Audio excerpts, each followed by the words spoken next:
Favorite hair products that I like to use to help keep my hair moisturized is I absolutely love. Hey friends, what is up? It's your girl Whitney B, and I'm back with another video. First of all, before we get into this video, if you have not already subscribed to the channel, go ahead, hit that subscribe button. On my channel, I have plenty of wig tutorials, how to do wig installs, like any and everything about wigs is literally on my channel. So go ahead, if you enjoy wearing wigs, talking about wigs, anything that has to do with wigs, go ahead and subscribe. I already know I love giving y'all some tips. So in this video, I just wanted to give you guys some tips about how to care for your raw hair extensions. Now we already know it's been a big little frenzy about raw hair, and honestly I see why. Like, I understand why. Like, with raw hair, the quality is just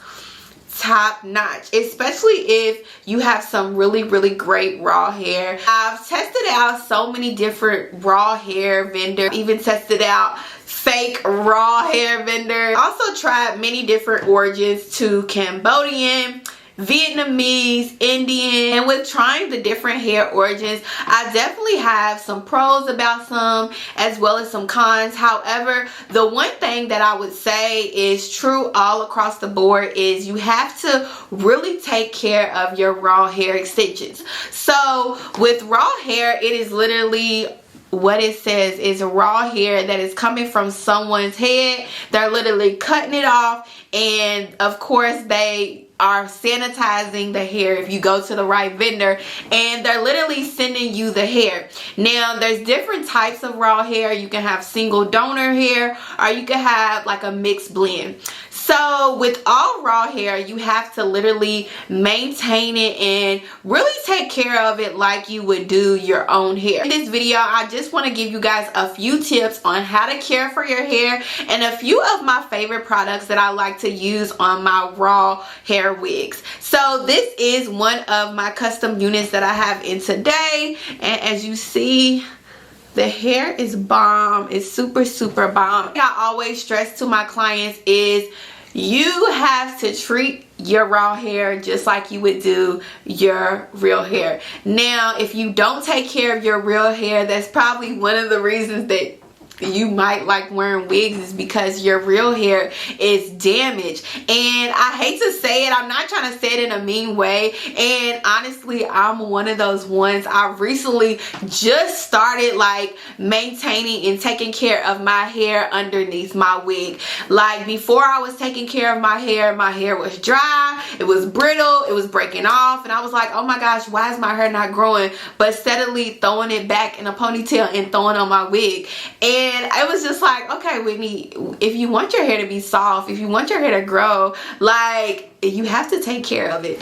So that was like a real realization that I had to come to for myself. So with your raw hair, whether you have a wig or bundles, you definitely want to keep it moisturized. One thing about raw hair is that over time, and if you like flat iron it and curl it over and over, it definitely will become dry, it'll become brittle, and it may even start to break off and shake. A couple of my favorite hair products that I like to use to help keep my hair moisturized is I absolutely love the BioSilk. Now I know they have like a shampoo and the conditioner.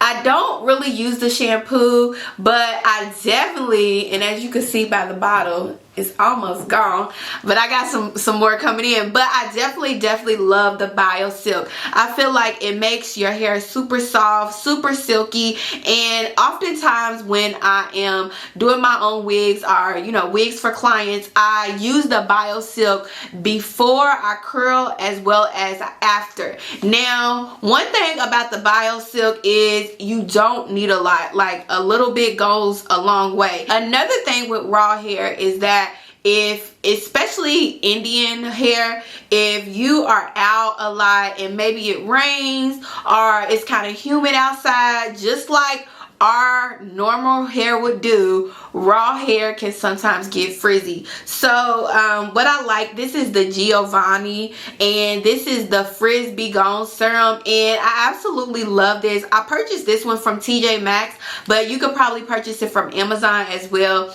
One thing about, if you're looking for hair products, TJ Maxx and Marshalls, like, I always find some of the best, like, really good brand, name brand hair products that may be like, I think this is like, you know, $15, $16 on Amazon, and this was only like $6.99 at TJ Maxx. So definitely for anyone that's looking for some really great hair products, before you go spending a lot of money, check out TJ Maxx and Marshalls first, because they have everything. I absolutely love them. But anyways, back to what we're talking about.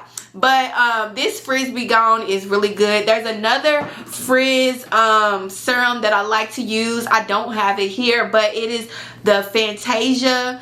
It's the Fantasia brand, and I get that from Amazon. So those two are really great serums that you can use if you are experiencing a lot of frizziness, or if you say it's raining outside and you know you have to go out, just put a little bit and then, you know, put it on your hair, rub it through, and it'll definitely help with maintaining and keeping away that frizziness in your hair.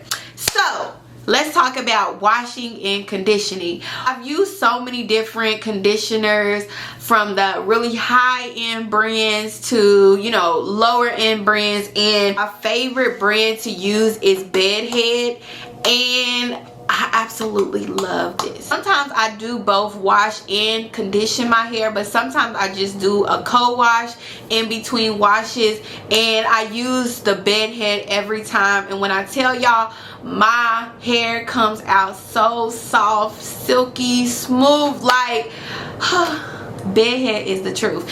And when you wash your hair, one thing that I would say is, if you can, try to let your hair air dry. You will find that if you let your bundles or your wig air dry, your hair will turn out super soft, super silky. Not to say that a blow dryer doesn't do that as well. However, for me, I find that when I let it air dry, it turns out much better, as well as you're not putting all that excess heat on your hair. Another recommendation, if you have not already done so, is these. Thing that will surely damage your raw hair is using heat over and over, using heat every single day. Now, don't get me wrong, nothing's wrong with, you know, using heat on your wig. Sometimes we have to, we're in a rush, but you want to get into a habit of using your flexi rods on your hair. It definitely maintains the longevity of your wigs or your bundles. It keeps you from having to constantly put heat on your hair. So get you some flexi rods. You can find these anywhere, literally. Amazon, your local beauty supply store. I don't even remember where I got mine from. I've had them for forever. So that's pretty much the must-have products that you need if you decide you want to wear raw hair. Yes, raw hair is beautiful. It's long lasting. We love it. I love it. However, that doesn't mean we can just go on and not take care of our raw hair. And plus, raw hair is expensive, honey. So you need to make sure you take care of your hair so you can get every single dollar, every last penny's worth out of your hair. So I hope this video was helpful. If you have questions, or maybe you have some tips for me or some products that you like to use on your raw hair, leave a comment below and let me know what type of products you like to use on your raw hair extensions. And of course, if you have not already subscribed to the channel, go ahead and hit that subscribe button. And until next time, bye friends.